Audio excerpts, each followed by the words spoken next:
14 वर्षाखालील मुलांचा हॉकी संघ राष्ट्रीय शालेय क्रीडा स्पर्धेसाठी रवाना। मध्य प्रदेशातील टिकमगड येथे आयोजित करण्यात आले आहेत राष्ट्रीय शालेय हॉकी क्रीडा स्पर्धा। 14 वर्षाखालील मुलांच्या राष्ट्रीय शालेय हॉकी क्रीडा स्पर्धेसाठी जिल्ह्यातील हॉकी संघ मध्य प्रदेशातील टिकमगड येथे शनिवारी रवाना झाला आहे।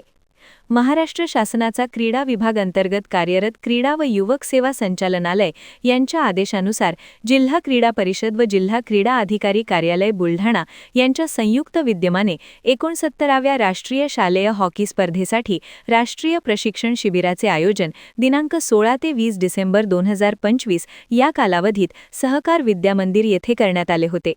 या प्रशिक्षण शिबिरात 18 खेळाडू व 1 क्रीडा मार्गदर्शक सहभागी झाले होते।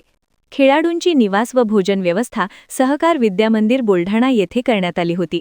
क्रीडा मार्गदर्शक अनिकेत मोरे व श्री सय्यद यांच्या मार्गदर्शनाखाली खेळाडूंनी कसून सराव केला।